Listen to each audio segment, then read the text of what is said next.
Assalamu alaikum and hello everyone. Welcome to Justice for All Now. This is your host, Hena Zuberi. You're watching us on Muslim Network TV, America's only Muslim-focused television channel. You can watch us 24 hours on Galaxy 19, Roku, Apple TV, and Amazon Fire TV. Father Stan Swami is an 83-year-old Catholic Jesuit priest who was arrested on October 8th by India's National Investigative Agency. He's been arrested what critics are calling false charges. He's worked tirelessly over the past 3 decades to uplift and empower tribal and ethnic groups as well as Dalits. He stood up for peace and justice, and now he's under arrest in India with no chances of bail. Today, we will be speaking to Father Cedric Prakash, who's also a Jesuit priest from the Indian province of Gujarat, where he's a part of the Society of Jesus. He's an internationally known human rights advocate, peace activist with a focus on advocacy. He's a prolific writer on several subjects, particularly constitutional and other human rights, environmental justice, peace, and contextual spirituality.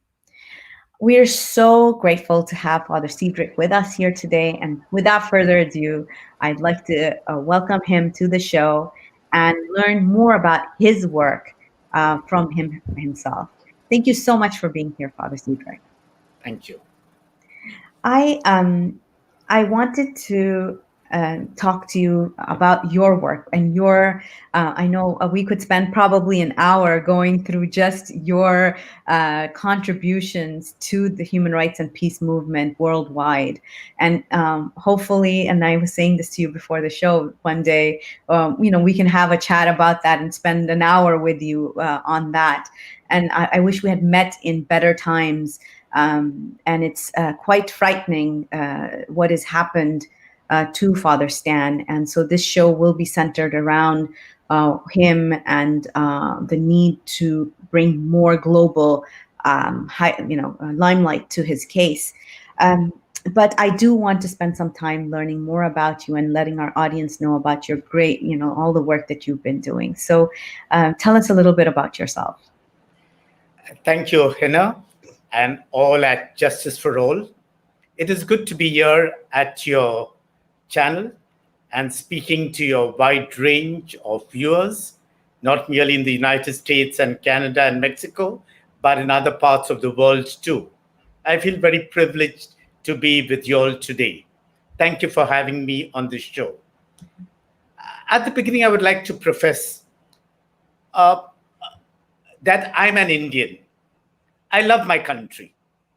I'm faithful to my beloved country, India, and to the Constitution of India. Today, we are the world's largest democracy, and you in the United States are the world's oldest democracy. And we have in our Constitution, in our preamble, very cherished values. It's our sacred book. The values of justice, liberty, equality, and fraternity.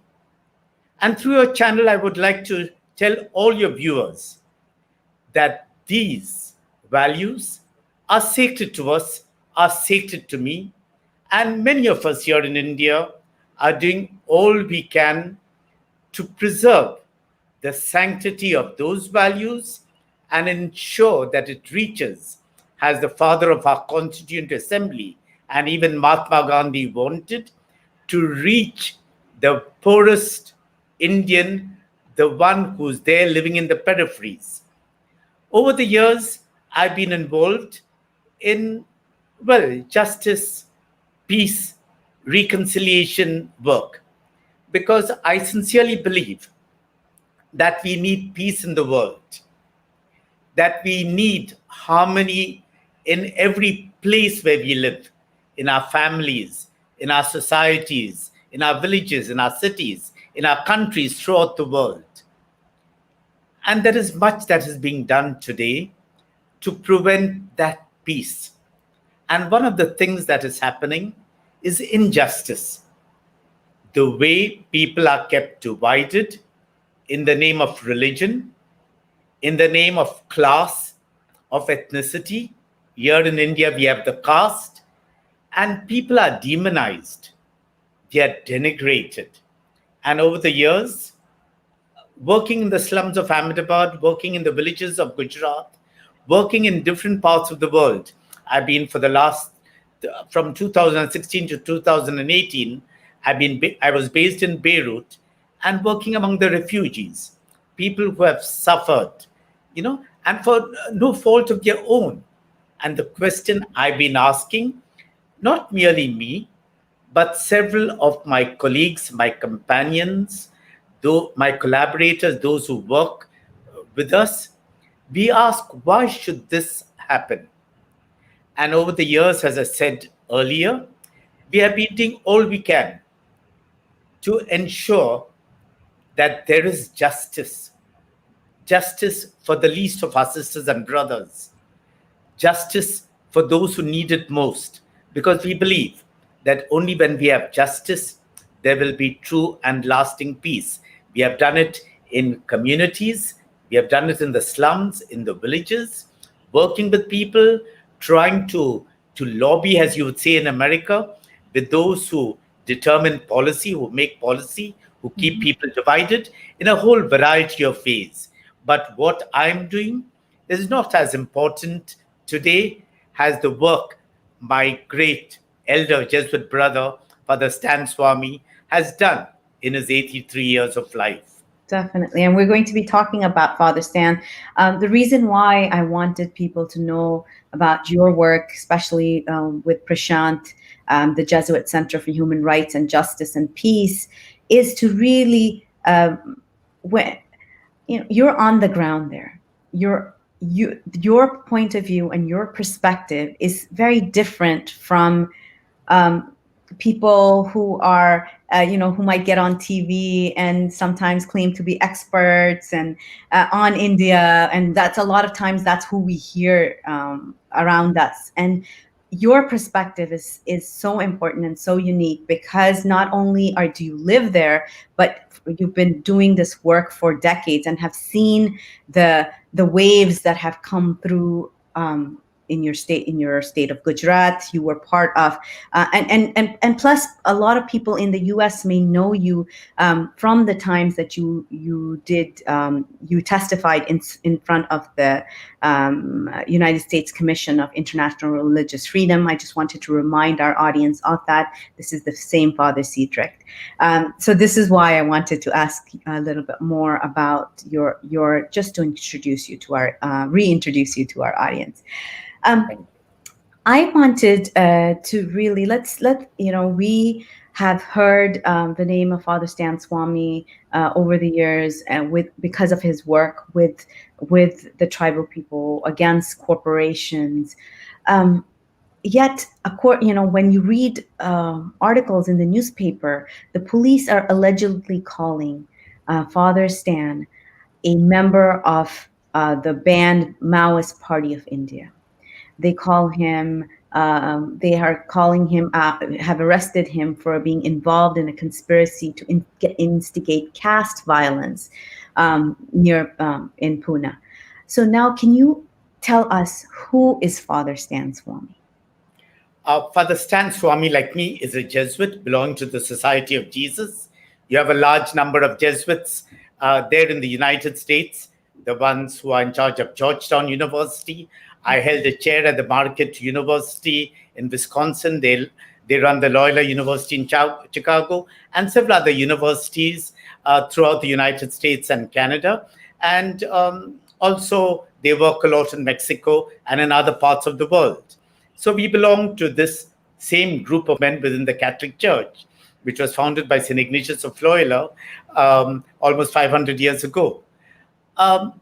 One of the things that we have in the Society of Jesus, which few people, perhaps who are not Jesuits, may not know, that we had a very special general congregation where all our key, representatives and what we call our leaders, our superiors, met in Rome in around 75, 76. We called it the General Congregation 32. It was under the leadership, the stewardship of Father Pedro Arupe, who was a Basque Jesuit, a doctor, who was in the midst of the bombing in Hiroshima. And he made that house that he lived with young Jesuits into a battle hospital. They looked after patients there. Even at that time, that was in 1945, I guess. And Father Pedro Arupe was at the helm of the affairs of the Society of Jesus um, when we had the General Congregation, and they gave us the faith justice mandate. Mm. That means if I have to be a true Jesuit, if I have to be a true follower of Jesus, if I have to be a witness to what Christ teaches us, I have to take a stand for justice, very especially when I see injustice. We have had the classic case of the Jesuits being killed in El Salvador, in San Salvador. There was also a bishop who was not a Jesuit, Oscar Romero, who was killed, but he was inspired by a Jesuit called Rutolio Grande. There's another great Jesuit in Germany, Rupert Meyer. We celebrate his feast on the 3rd of November, who took a stand against the Nazis.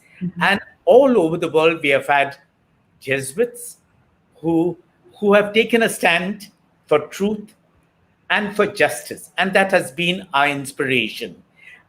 For your audience, I would like to tell you that the Pope today, Pope Francis, is also a Jesuit. It is unique. Normally, we never become popes. It's the first and only Pope we have had in the history of the Catholic Church.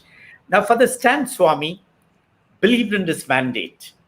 He was originally a trainer, training people on issues related to justice and peace. I went to one of his trainings at the Indian Social Institute in Bangalore, which belongs to the Jesuits. Later on, he went back to his home province in Jharkhand. And since then, for more than almost 30 years, he has identified himself totally with the Adivasis, the indigenous people, the native people, the tribals of that area, people who were the original inhabitants of the land, and they were being deprived of their rights. They were deprived of their, what we say in Hindi, roti, kapada, or makan, their food, clothing, and shelter. And Father Stan very, very strongly believed that this group had to be empowered. He did not dole out. He did not give them any largesse. He walked the talk with them. He ensured that the PESA, the rights of the Panchayat extension law, would come and the tribals would have a kind of a self-rule.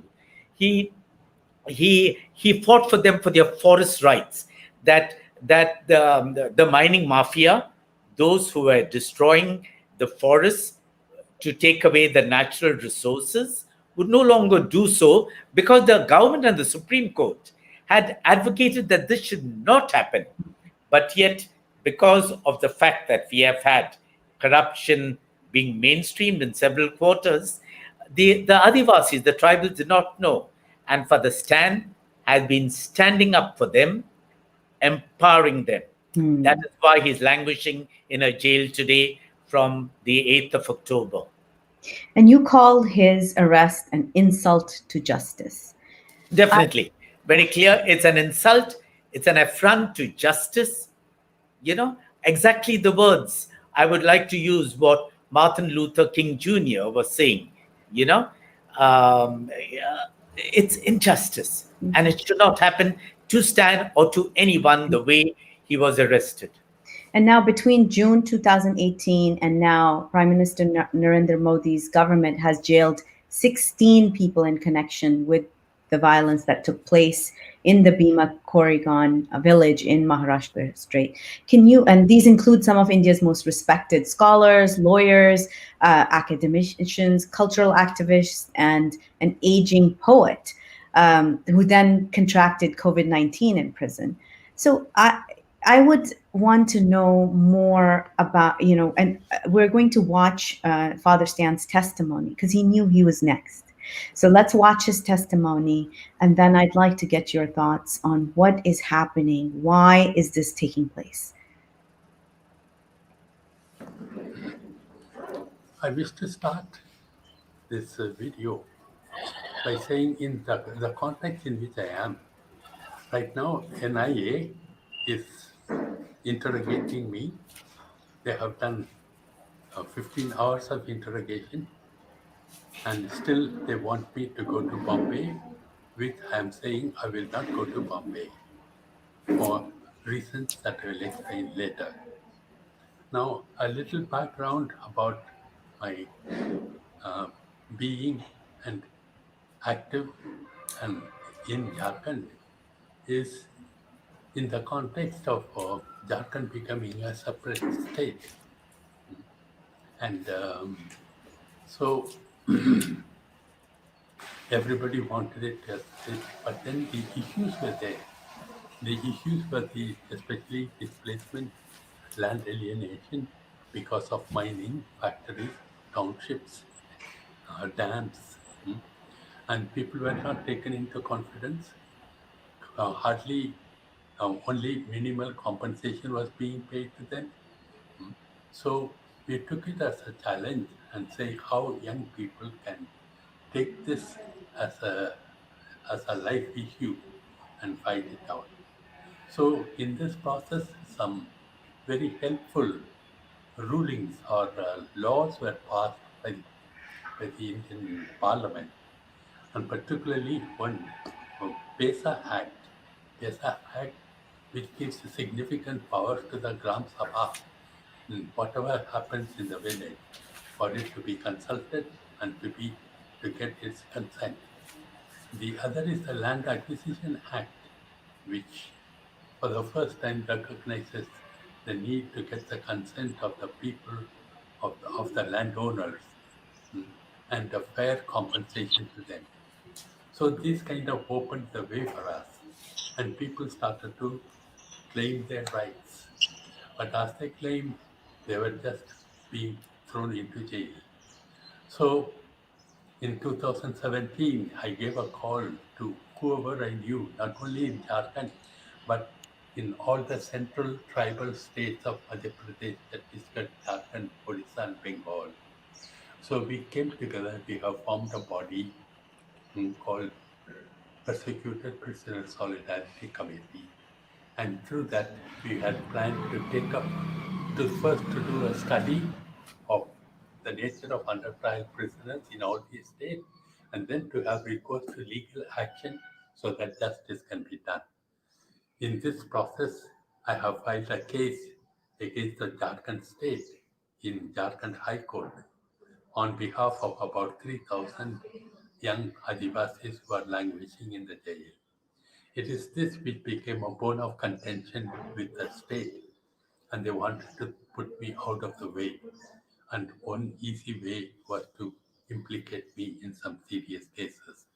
And this case, it so happened, the Bhima Koregaon, a place that I have never been to in all my life. I was implicated there. I was raided twice.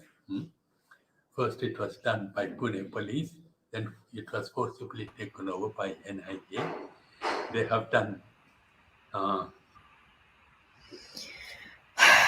It's so hard to hear his voice. He's so elderly, and have the idea that now he has been arrested under the UPA law. Can you tell us more about the UPA law and give us some background about Bhima Koregaon?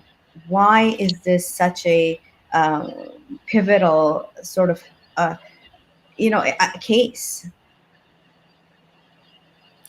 Father Stan spoke into this video, which his companions did just before his arrest on the 8th October evening.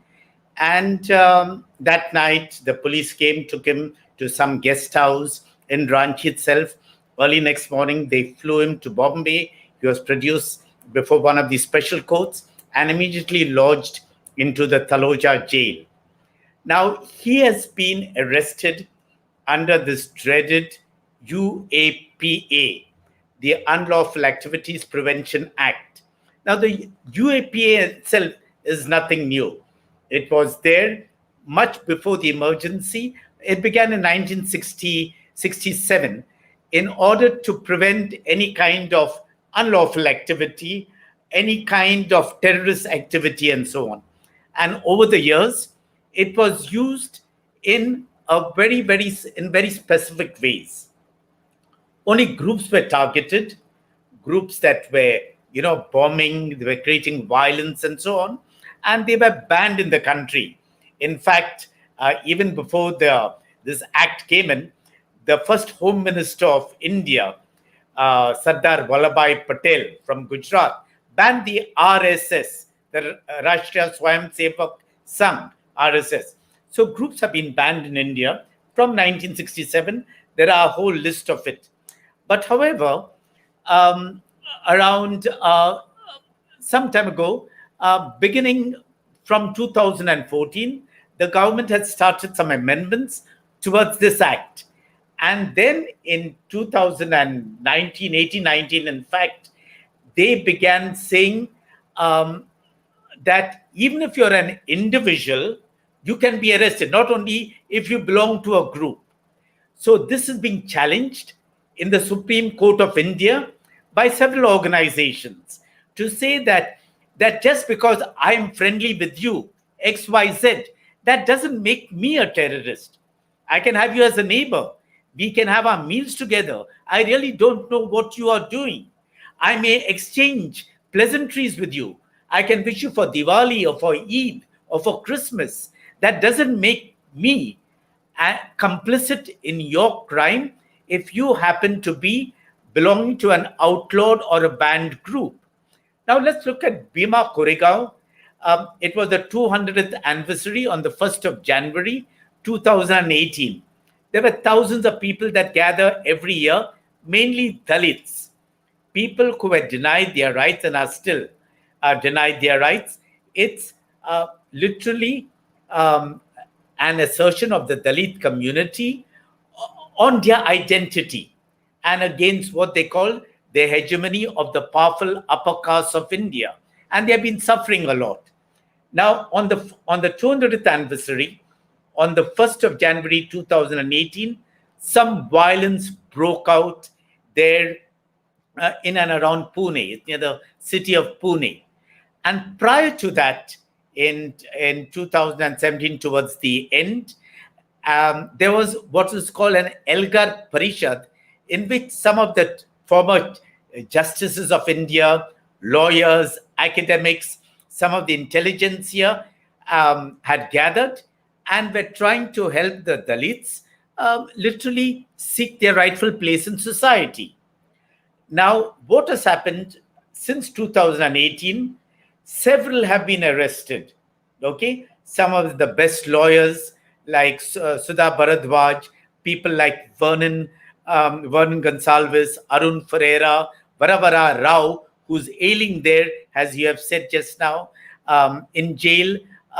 Some of the greatest, Anand Teltumde. These are all intellectuals, all giants who have contributed towards the social and intellectual fiber of the country. And okay, now suppose they're talking about the rights of Dalits. What is wrong? The Constitution allows us to talk about the rights of Dalits. Now, Father Stan Swami, who has never been to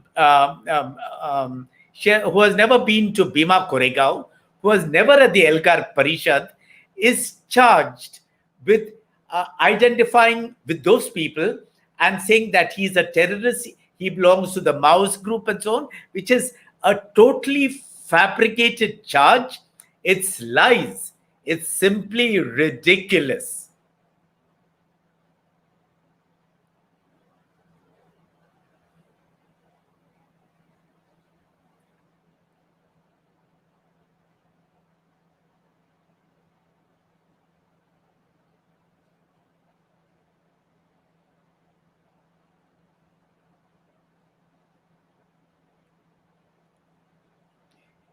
I'm sorry, you're muted, so I can't hear you. You'll have to begin. Yes, could You'll have we? to begin it all over Yes. again. This happens. And This my is part monologue. of modern technology. Exactly. And this is exactly what Father Swami was asking. He was asking the arresting officers who did not Yes. have a warrant for his arrest that he could be interrogated online rather than being taken away to jail, because the COVID pandemic is affecting elders at a much higher rate than other segments of society. And he is 83 years old. And has Parkinson's, so is much more vulnerable to the disease. But his plea was refused. Now, this is something I want to. So, could you share with us what is this? Who is speaking up for him in India right now? Who is coming out and really just taking a stand for him? See, in India, there have been protests. Unfortunately, we are in the midst of the pandemic. We are officially still in parts under lockdown. Then the police in a particular place can impose Section 144. But ever since his arrest, from the 9th of October, without exaggeration, there are hundreds and thousands of people from all walks of life who have come out from the streets in silent protests, holding hands, in prayer vigils, candlelight vigils. They have come out on webinars. They have come out speaking. There have been op-eds in the papers, and so on. There have been excellent op-eds, and this is not from the Christian community. This is from people from all walks of life, and some of the greatest intellectuals and academics of the country are writing about this. There are signature campaigns, and if you have seen the High Commissioner for Human Rights of the United Nations, Michelle Bachelet, has also come out with a strong statement. Ms. Lawler, who is the rapporteur for human rights, has spoken about it. Just before that, the European Union Parliament has spoken about what is happening in India in terms of, Maria Arena has spoken about the human rights situation in India.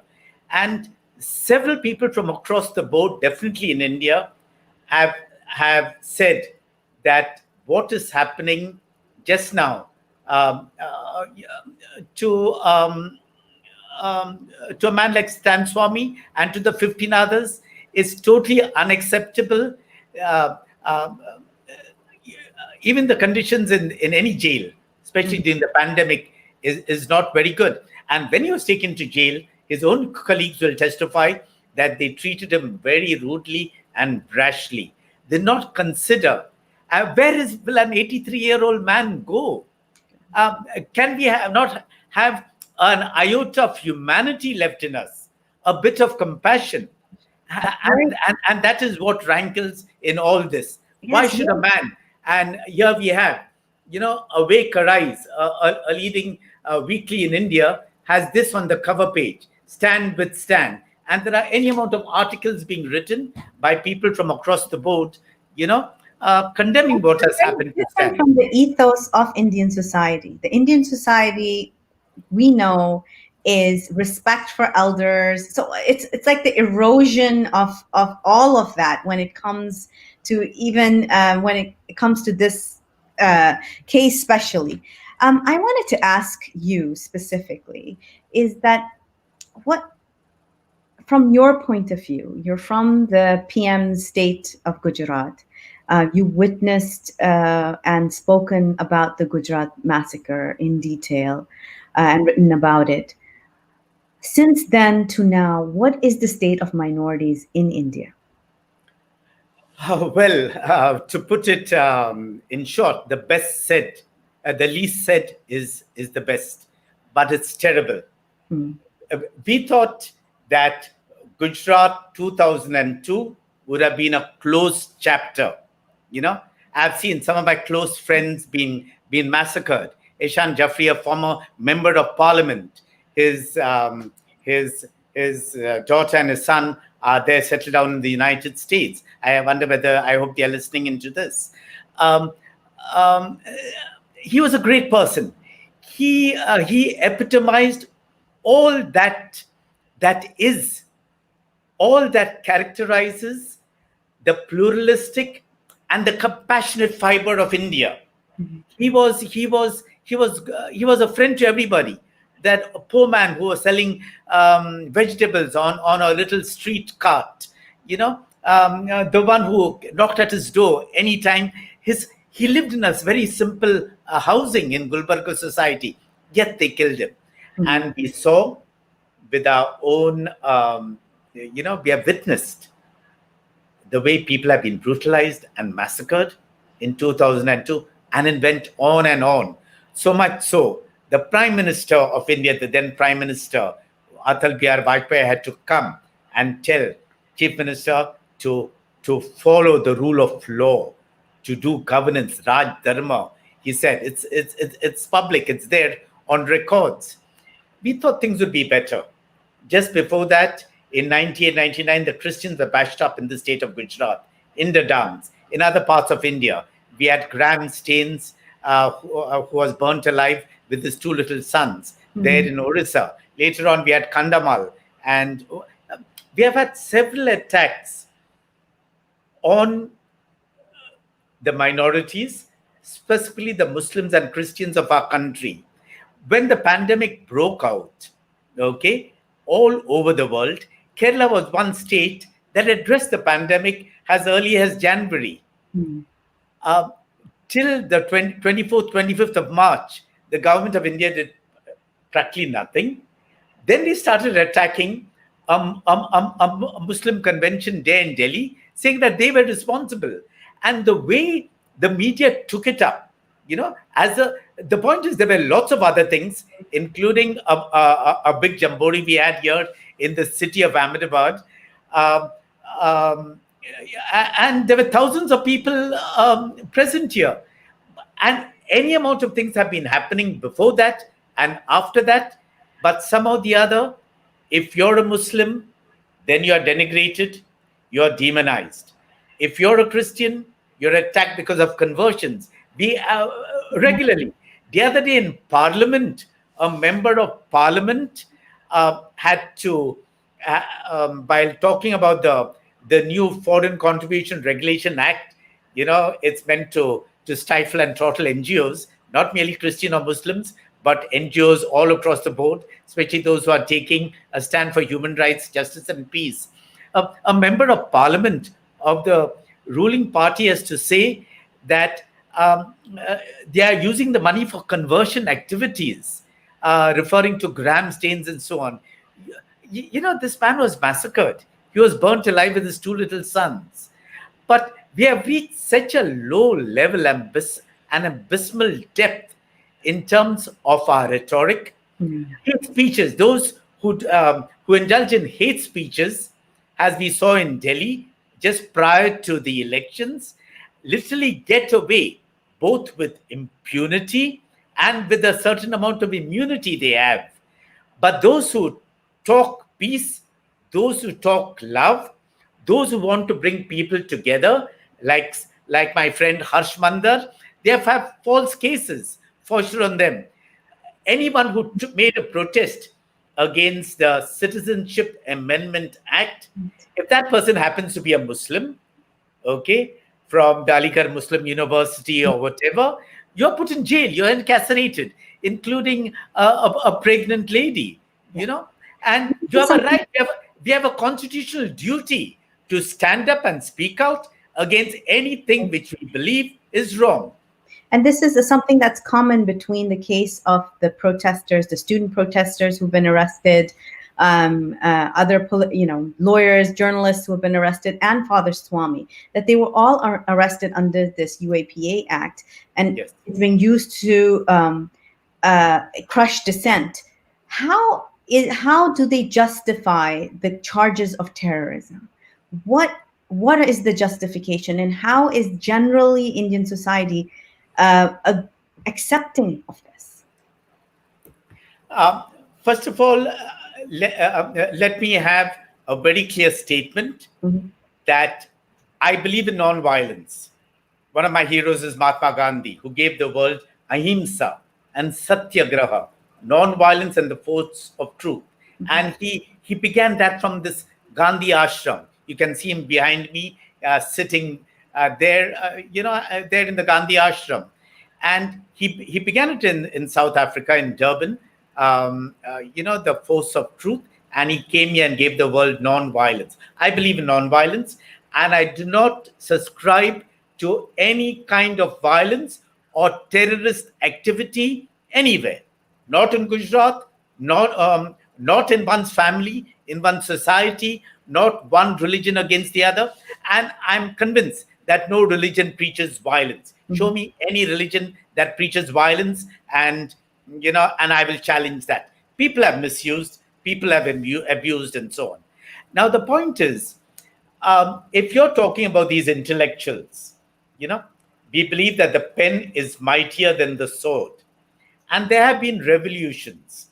We have had, whether it is the Arab Spring, whether we have had people's movement.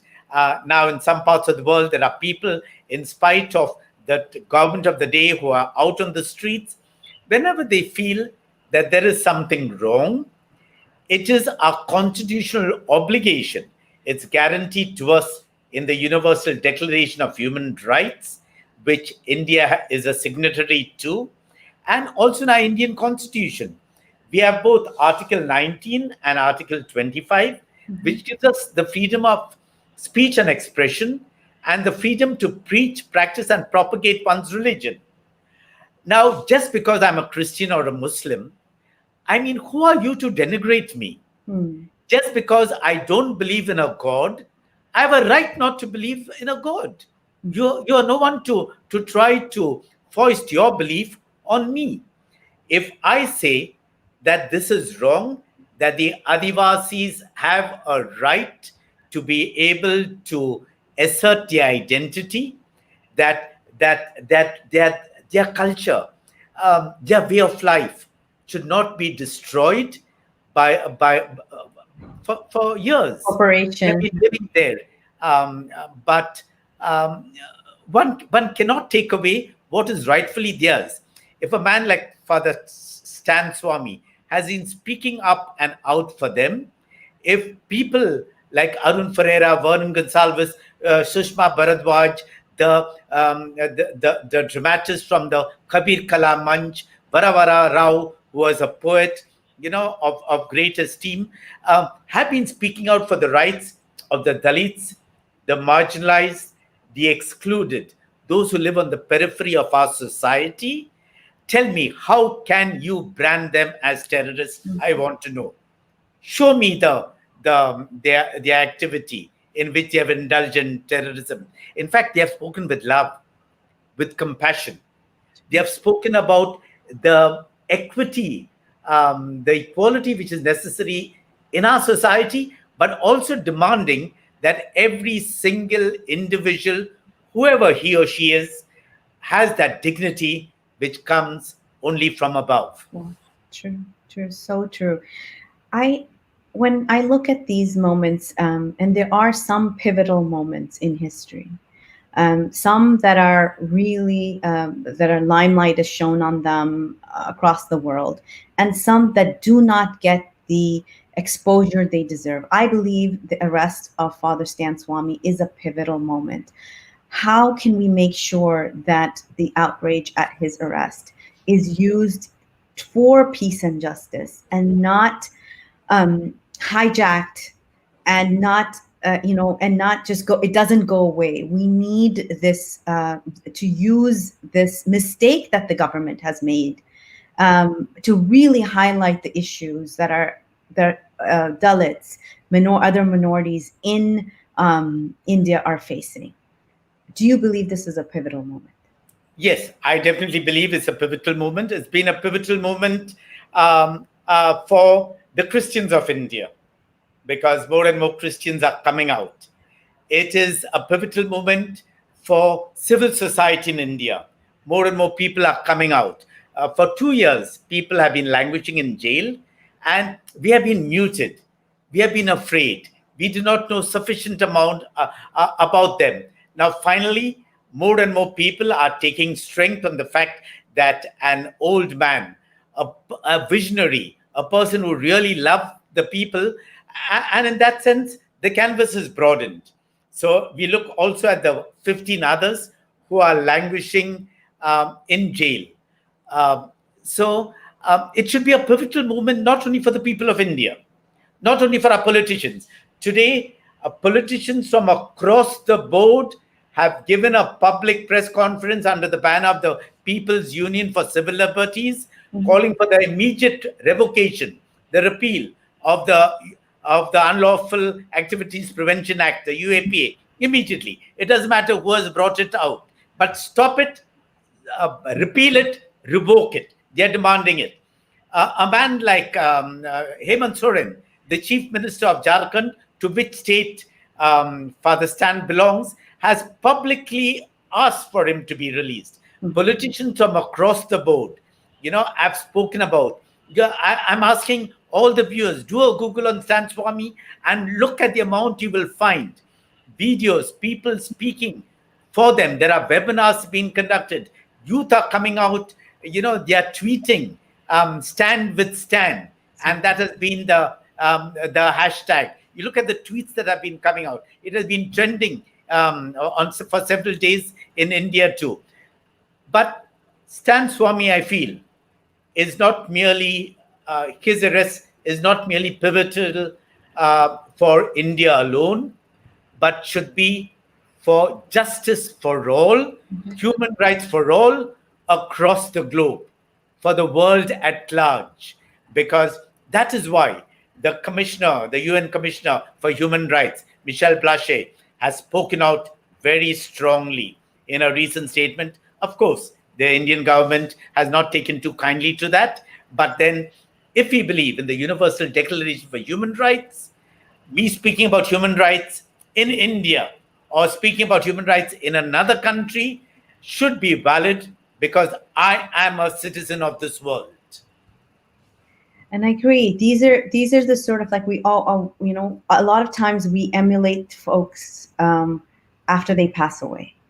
Here's hands, we make a big deal out of them after they, but Father Stan Swami, his work is at the level of Mother Teresa, others like her, right? So this is the moment that we people need to get involved to save his life. It's because it is in danger, and for no reason whatsoever except for his call towards peace and justice.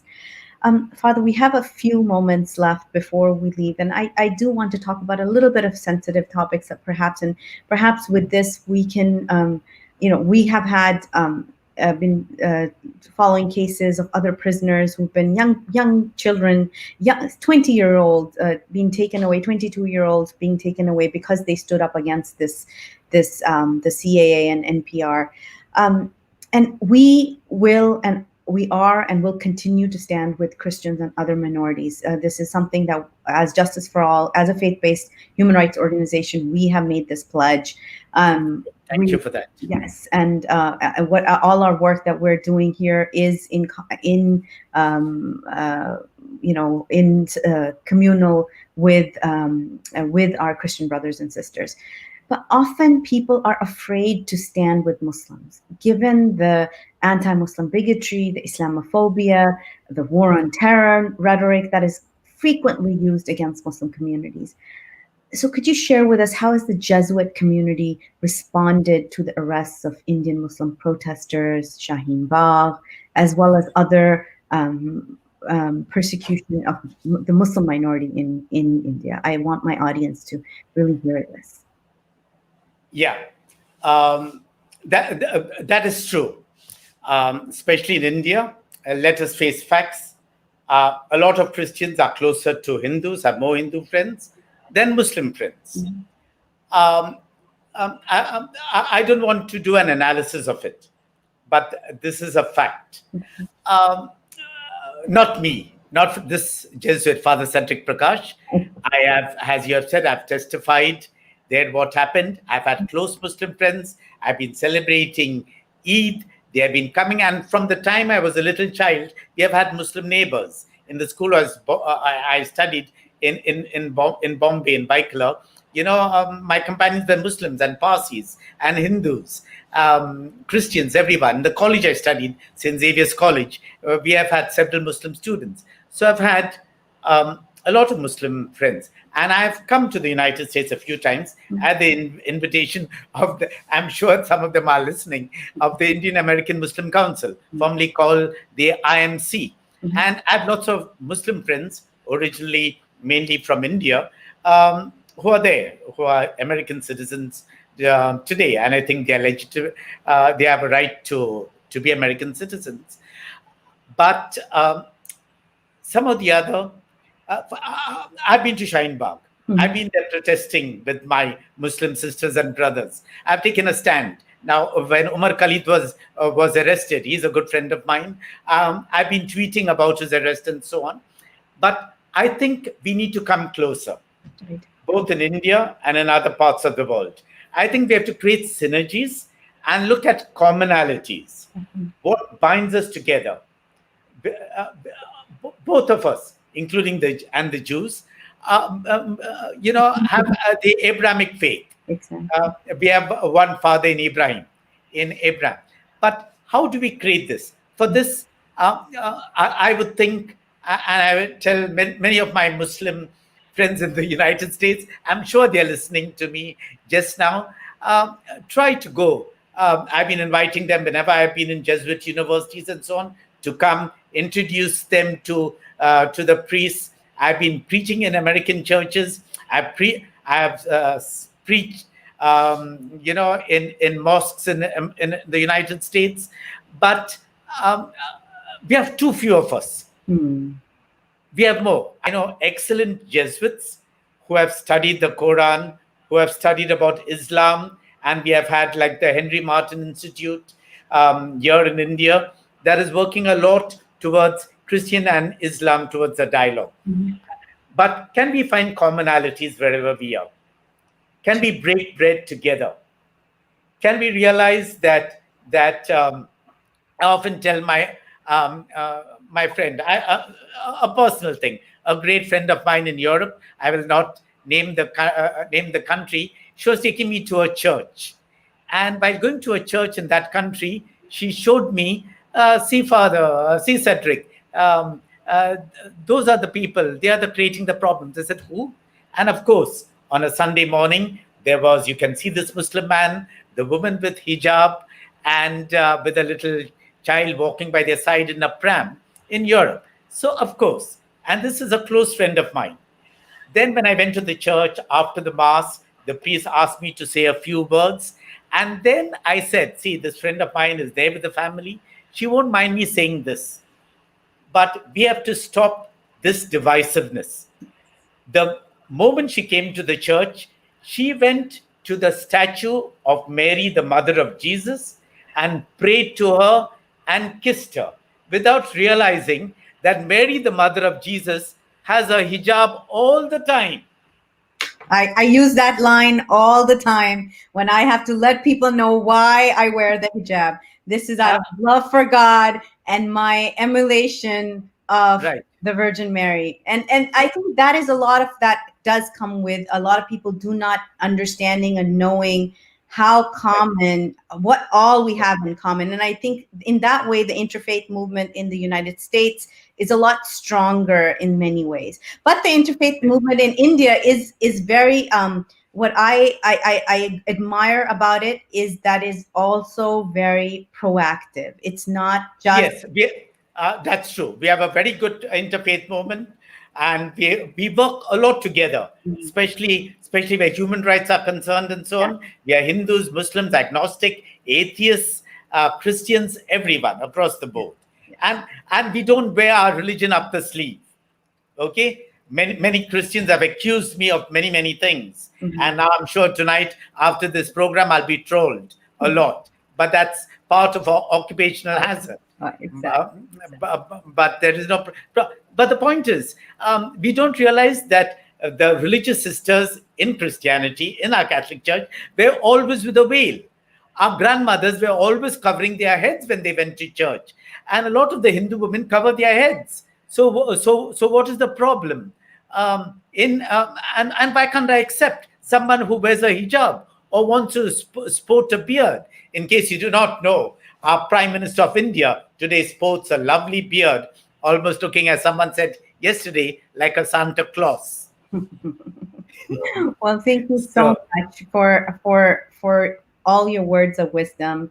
We all pray for Father Stan and his release, and the release of all innocent people who have been jailed and put into custody for their beliefs, for worshiping who they worship, for believing in and standing up for human rights, for standing up for their rights, for dissenting against acts of the government that will harm their communities. So we all pray for them, and thank you so much, and keep us in your prayers, and as we keep you in ours. And please don't stop fighting the good fight. You're an inspiration for all of us here on what faith-based advocacy looks like. So thank you so much for being here. thank you, Hena. Thank you, Aisha. Thank you, Vai. Thank you to all in Justice for All, and very especially to your many viewers who have been watching this program. I feel kind of invigorated with this conversation. Thank you so much. Okay, thank you. And to all of us over here, we do want to remind you to save the date for November 21st, where we will be having our annual webathon. Everything is going virtual this year, and our annual fundraiser will be going virtual as well. So save the date for November 21st. Thank you all, and thank you to my lovely producer, Aisha Malik, and our technical senior producer, Wahid Mir, for all their work on this show. Assalamu alaikum.